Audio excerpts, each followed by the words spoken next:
Hey guys, I'm Chelsea Snyder, Managing Director and Lead Curriculum Developer here at Bohr Method. I want to talk to you about one of the most important principles of math, which you have probably never heard told to you before, right? And it comes in two parts. So two things. The first thing is, humans invented math.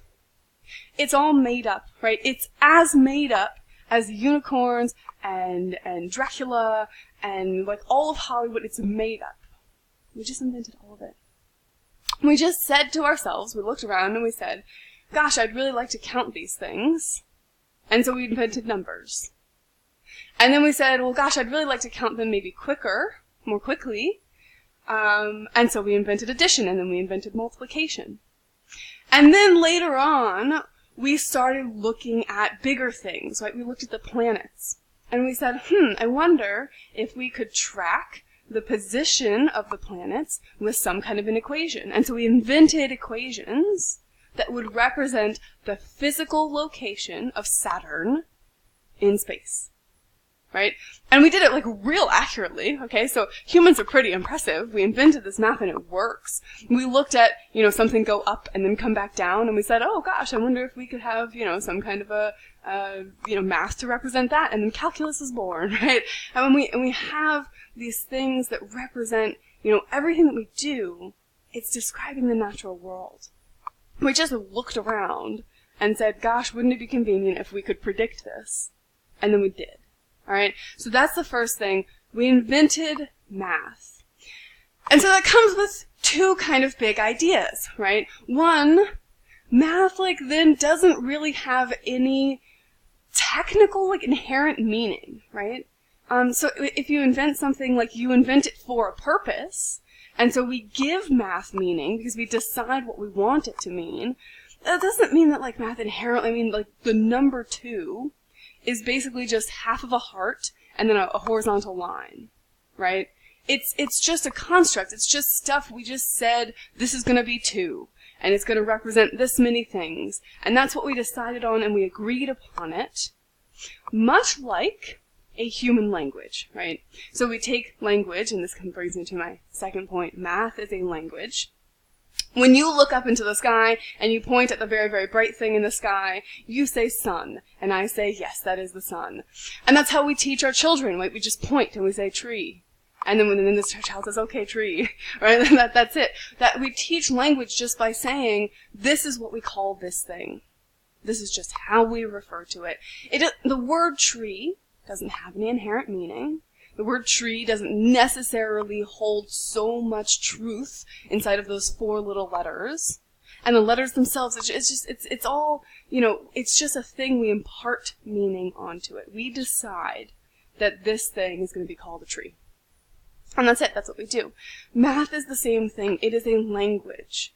It is something that we created to describe a situation. And because of that, you have to learn how to speak it correctly. All right? So, as a kind of simple example over here, right? Let's say you go into a job interview and you say, I have job. Well, you guys know, okay?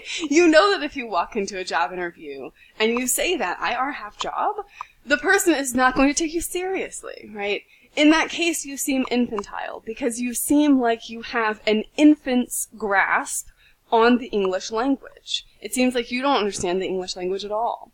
Most people who learn English don't even speak this way, right? If English is your second language, you would never say, I have job. Because it's just wrong. It's just not the right construction. That's just not how we describe it. But here's the kicker.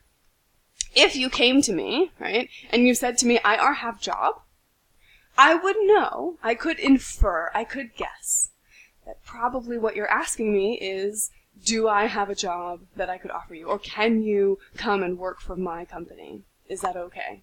You're probably asking me that you want, for a job at my company. I could make that guess.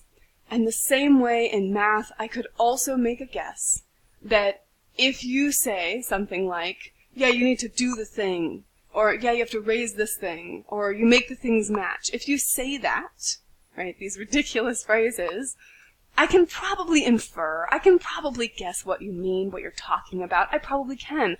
Why? Because I know a lot of math, and also because I've been teaching students who say stuff like do the thing for years now. And so, yeah, I get it. I know that I could probably do you a favor and just read into what you're saying.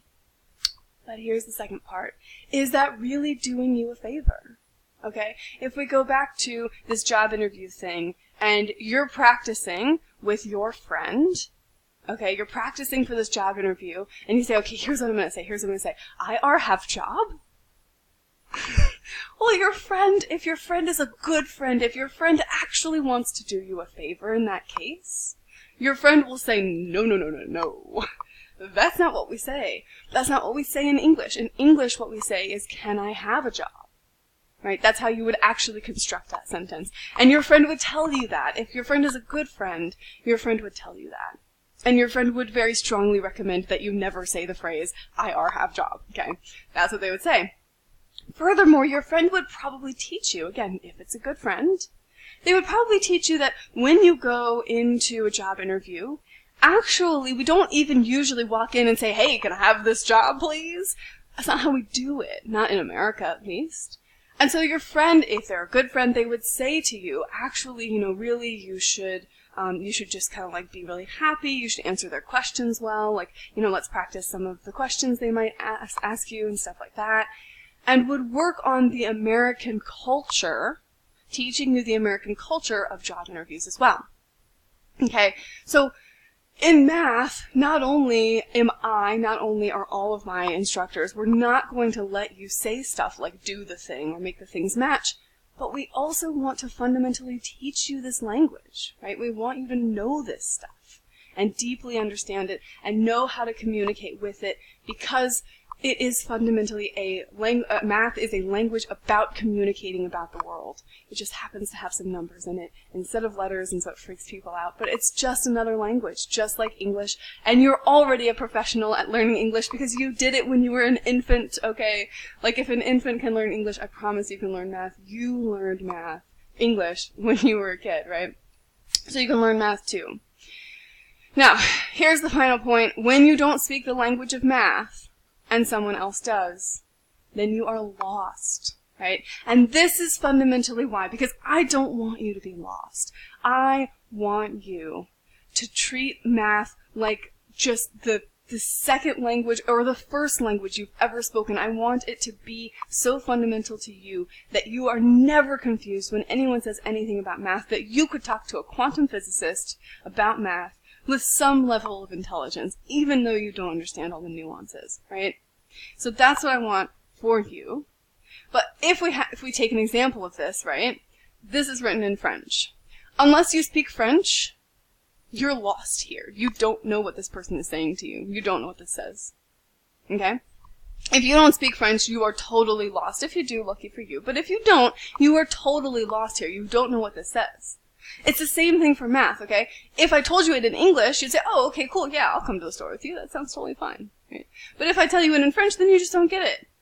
And it's the same thing in math. If you don't speak the language of math and someone else does, then you're lost. If someone else starts talking to you about taking the square root of both sides, or if they start talking to you about tangents, if they start talking to you about derivatives, if you get into calculus and you're talking about these complex things, and you don't understand what a derivative is when it is discussed with language, right? The language of these ideas, you're going to be lost.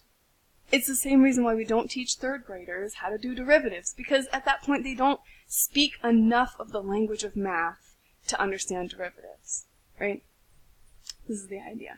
So, our two things are humans invented all of math, and math is a language then that you must learn to speak correctly.